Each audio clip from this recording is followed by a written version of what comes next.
সন্ধ্যার পর রেডি হয়ে জরুরি একটা কাজের জন্য বের হচ্ছিলাম। আমি, আম্মা, আব্বু সবাই ছিল আর কি। একটা মিটিং ছিল, সেটাই অ্যাটেন্ড করেছিলাম।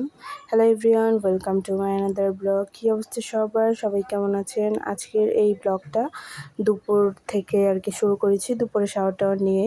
এই বছরের প্রথমবারের মতো আম মাখা ভর্তা খাচ্ছিলাম মায়ের হাতে। ভীষণ মজা লাগতেছিল, টক, মিষ্টি, ঝাল সব কিছুই ছিল। তো আমাদের গাছের আম, বড় বড় আম, পরবর্তীতে ইনশাল্লাহ আবার দেখাবো। আর আমার এক্সপ্রেশন দেখেই তো বোঝা যাচ্ছে যে প্রচুর পরিমাণ টক, মিষ্টি, ঝাল ছিল। আর দেখতেও অনেকটা ইয়ামি টাইপ ছিল। আম্মু আম ভর্তা মাখা করে দিয়েছিল সবাইকে। আর এরপরে এই তো দুপুরের খাবার দাবারের জন্য আয়োজন ছিল। সবাই মিলে খাবার দাবার করার জন্য বসে গিয়েছিলাম। সবাই মিলে একসাথে খাওয়া দাওয়া করা হয় আমার বাসায় সবসময়ই। তো আমি ওই যে খাবার খাচ্ছিলাম। দুপুরের খাবার খেয়ে কি করলাম পুরো ভিডিওটি থাকছে এই ব্লগ ভিডিওতে। এই ব্লগ ভিডিওটা আমার অসুস্থতার দিনগুলোর সময় ছিল, কয়েকটা দিন আগের ভিডিও। এই তো আমি খাওয়া দাওয়া করতেছি এখানে বসে। নিজের খাবার খাওয়া দাওয়া করে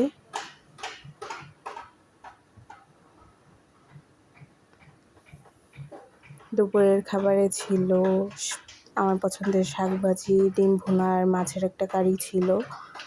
তো সেগুলোই মজা করে খাচ্ছিলাম।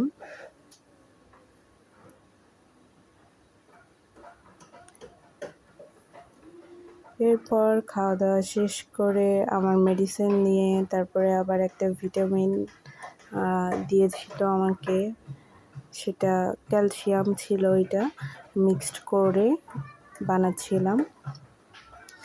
আর এরপর সেটাও খেয়ে নিচ্ছি।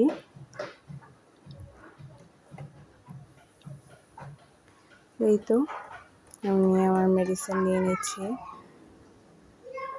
মেডিসিন খেয়ে একটু দুপুরবেলায়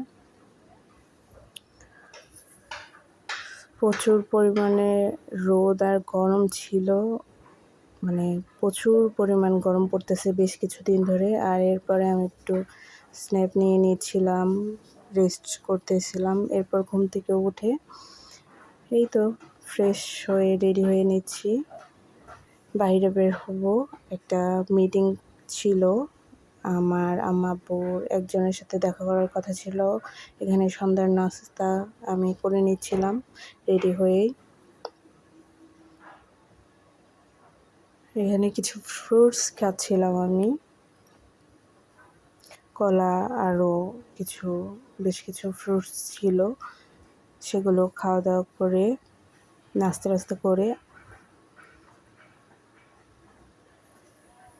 পানি খেয়ে নিয়ে এরপরে আবার আমার পুরো খাবারগুলো কমপ্লিট শেষ করতেছিলাম।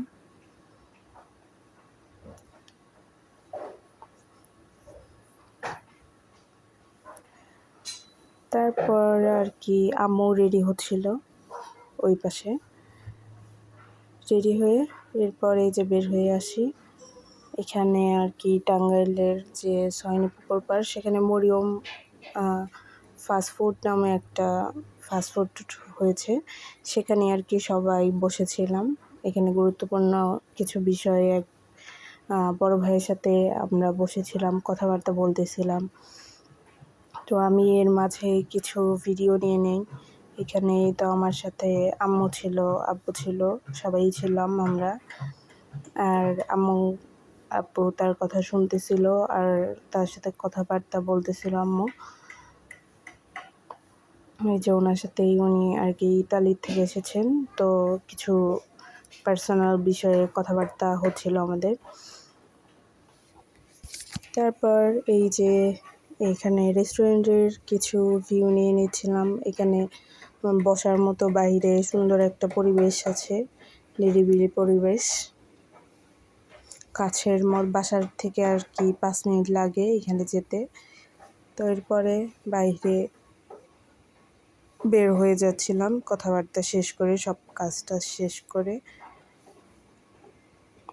আর এই যে এরপরে আপনাদের পুকুর পাড়ে সন্ধ্যার পরে যে অবস্থা থাকে সেটা একটু পরে আমি সবাইকে দেখাচ্ছি।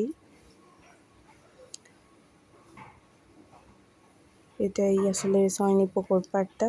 এখানে দাঁড়িয়েও আম্মু বেশ কিছু কথাবার্তা বলতেছিল বড় ভাইয়ের সাথে। আর এই তো সন্ধ্যাবেলার সয়নি পুকুর পাড়ের যে ভিউটা, এখানে সন্ধ্যার পরে থেকে শুরু করে রাত 10টা-11টা পর্যন্ত সব মানুষের আনাগোনা থাকে। এখানে এসে সবাই আড্ডা মারে, কথাবার্তা বলে, বন্ধুবান্ধব নিয়ে বসে। এখানে খাবার ছোটোখাটো স্টলগুলো আছে, সব কিছুই আছে এই পুকুর পাড়ে। একদিন পুরো চারপাশের ভিডিওটি আপনাদের দেখাবো। আর এইখান থেকে কথাবার্তা বলে এরপরে বাসার দিকে আমরা রওনা হয়ে যাই। তো ওই যে আম্মু ওইখানে দাঁড়িয়ে বড় ভাইয়ের সাথে কথা বলতেছিল। এরপর বাসার দিকে আর কি রওনা দেই সবাই মিলে। তো আজকের ভিডিওটা এই পর্যন্তই। কে কোথা থেকে দেখছেন জানাবেন, আর ভালো থাকবেন সবাই।